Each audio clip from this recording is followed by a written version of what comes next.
지난 시간에 동정녀 마리아에게 나시고 라고 하는 부분을 우리가 함께 살펴봤죠. 왜 하나님의 아들이신 예수님이 인간이 되셨는지, 그것도 성령으로 잉태하셔서 동정녀인 마리아에게서부터 태어나셨는지에 대해서 우리는 지난주에 함께 살펴봤습니다.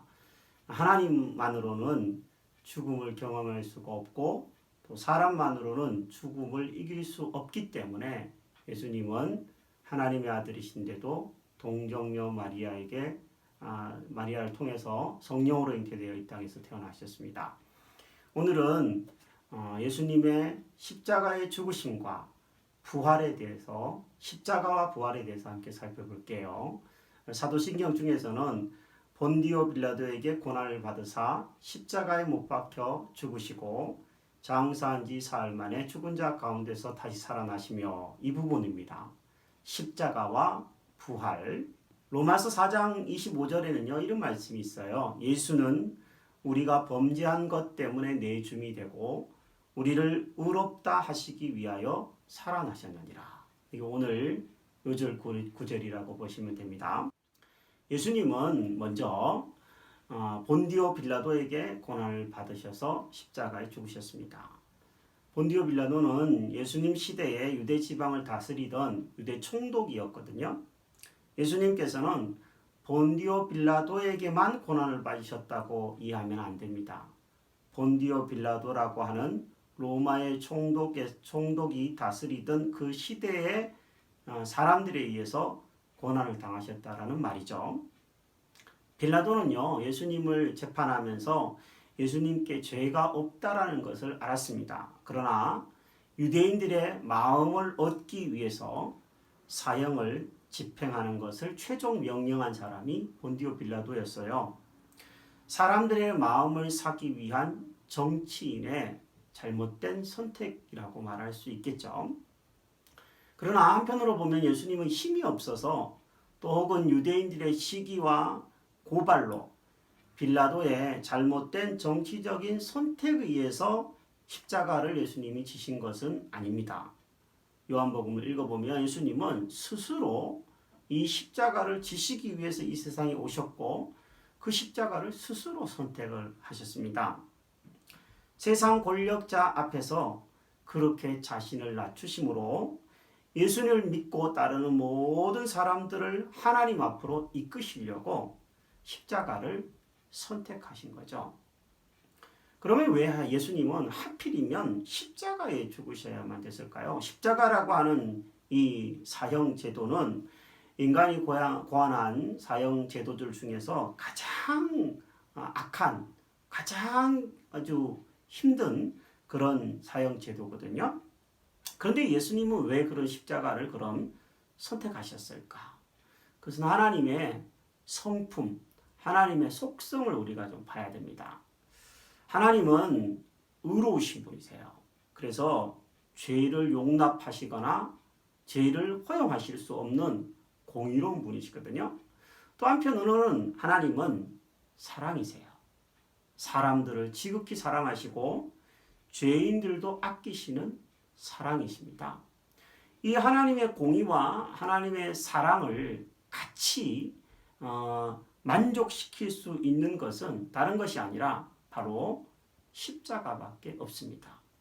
인류의 죄를 대신 짊어지시고 죽으셔야 하는 십자가, 또 죄인들을 지극히 사랑하셔서 대신 그 죄를 뒤집어 쓰고 대속의 죽으심을 죽으시는 십자가.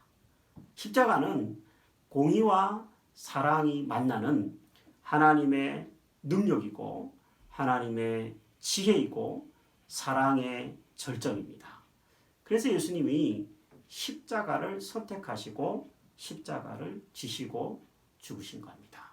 두 번째는 예수님의 부활에 대해서 살펴볼게요.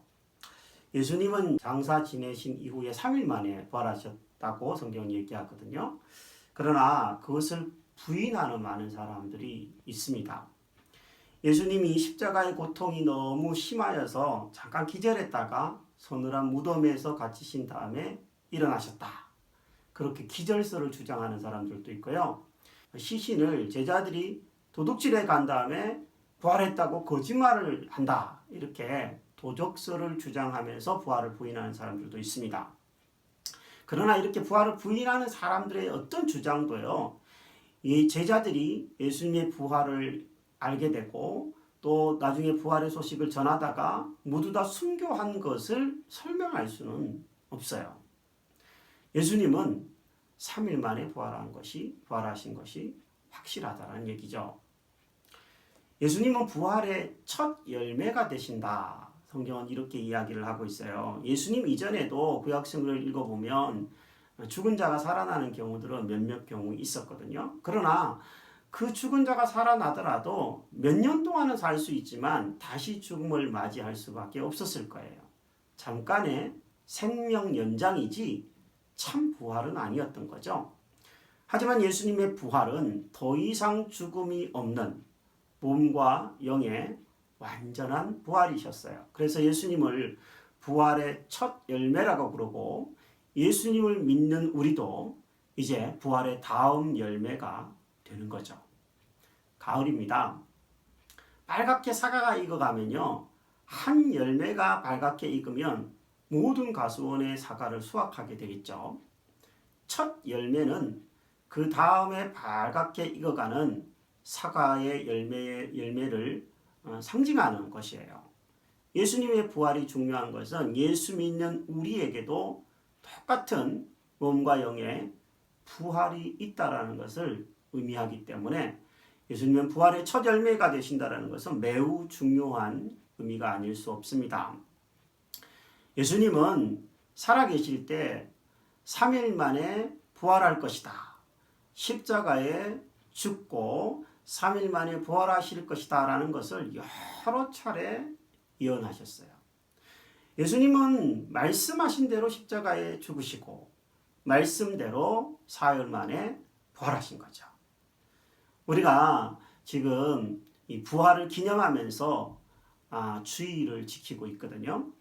구약은 안식일이었는데 이게 지금은 주일로 변화되었습니다. 예수님은 안식일 전날 십자가에 죽으시고 안식 후 첫날인 주일날 아침에 새벽에 부활하셨거든요. 그래서 우리는 주일을 지킴으로 부활을 기념하고 또 창조를 기념하고 축하하고 있다고 말할 수 있습니다. 제자들은 다들 두려워서 꽁꽁 숨어 있었어요. 예수님의 부활을 만나기 전에. 예수님이 십자가에 이제 죽으셨으니까 혹시 자신들도 십자가를 져야 하지 않을까 하는 두려움 때문에 문을 닫고 두려워서 숨어 있었습니다. 그때 부활하신 예수님께서 제자들에게 찾아오셔서 그들을 만나 주셨어요. 평안이 있을지어다. 성령을 받으라. 말씀하시면서 제자들을 만나 주셨어요. 그러자 제자들이 담대해서 부활을 증거하는 증인으로 살 수 있었던 거예요. 저 같은 경우에도 보면 교회 생활을 중학생 때부터 하면서 교회를 다니고 예수님을 믿기 시작했지만 예수님이 나를 위해 십자가에 죽으시고 3일 만에 그것도 부활하셨다는 것을 확실히 믿는 것은 하나님의 특별한 은혜가 있은 10년 정도 지난 후였어요. 예수님이 부활하셨다. 나를 위해 십자가에 죽으셨다. 왜 못 믿었을까요? 저는 나중에 생각해 보니까요. 제가 하나님이 전능하시다. 하나님이 무에서 유를 창조하신 모든 것을 하실 수 있는 분이시다. 이것을 제대로 믿지 않았기 때문에 예수님이 죽은 자 가운데 3일 만에 부활하셨다는 것을 못 믿었던 것 같아요. 물론 하나님의 은혜 때문에 믿게 되었지만 하나님에 대해서 제대로 알지 못하고 성경을 몰랐기 때문에 제가 부활을 믿지 못하고 달라지지 않았던 거죠. 그러나 하나님의 은혜로 또 하나님의 능력을 알게 되면서 부활을 믿게 되자 제 삶에 아름다운 변화가 일어나기 시작했습니다. 정리해 보면요. 예수님은 성경대로 십자가를 지시고 성경의 예언대로 3일 만에 부활하셨습니다. 베드로를 포함한 예수님의 12제자들 500여 명의 형제들 지금도 예수님의 부활을 믿고 십자가를 믿는 많은 사람들의 삶이 너무나 아름답게 변화되고 있어요.